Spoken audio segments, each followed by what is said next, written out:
की ज्या जागेची सवय नाही, इथे कोण लोक आहेत ते पहिल्यांदाच बघितलेले आहेत. शिवाय तिथे इतकी मुलं एवढ्या मोठ्या संख्येने बघण्याची पण सवय नसते. त्यामुळे मुळातली ती एक असुरक्षित भावना आहे की इथे का आणून टाकलंय मला, आणि माझे आई बाबा जे माझ्या ओळखीचे लोक आहेत ते इथे काहीच का दिसत नाहीयेत. काही मुलं खूप म्हणजे एक दीड महिना झाला तरी सुद्धा ती रडतच असतात किंवा सकाळी उठल्यानंतर मला जायचं नाहीये शाळेत असा हट्ट सुरू होतो. तर अशा वेळेला काय करता येईल? घरातनच कशी ती मानसिक तयारी करून घेऊया. तर मुळात रात्री झोपतानाच त्याची काय असेल, वॉटर बॅग असेल, जेव्हा काय काय असेल, कपडे असतील, शूज असतील, ते आपण असं बाहेर काढून ठेवले की आता उद्या आपल्याला छान शाळेत जायचंय, आणि असं पॉझिटिव्ह मोड मध्ये त्याच्याशी शाळेतल्या गप्पा मारत मारत जर झोप आली त्याला, किंवा मी शाळेत जात होते तेव्हा कशी मज्जा करत होते, किंवा असं माझे छोटेपणीचे मित्रमैत्रिणी, असं काहीतरी बोलत बोलत बोलत जर ते मूल झोपलं तर सकाळी ते पॉझिटिव्ह वातावरणात उठतं. पण नंतर त्याच्या जेव्हा लक्षात येतं की नाही आता आपली ती वेळ आलेली आहे की आता शाळेत जायचंय, तर त्यावेळेला ते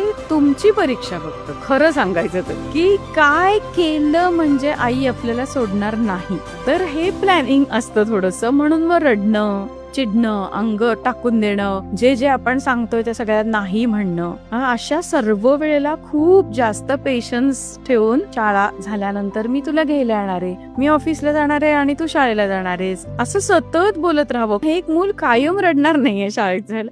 पहिले काही दिवस त्याला मदतीची गरज आहे आणि त्याला मदत म्हणून आई किंवा बाबाची गरज आहे. तर तेवढा तो वेळ जर स्पेअर केला तर मग मुलं लवकर रुळतील. कारण मुलं बऱ्याचदा आई बाबांच्या चेहऱ्याकडे बघूनच लवकर रुळतात. बरोबर. आपण पण निश्चिंत तेव्हा असणं आणि पॉझिटिव्ह निश्चिंत. असणं हा, अगदी गरजेचं अगदी. आहे.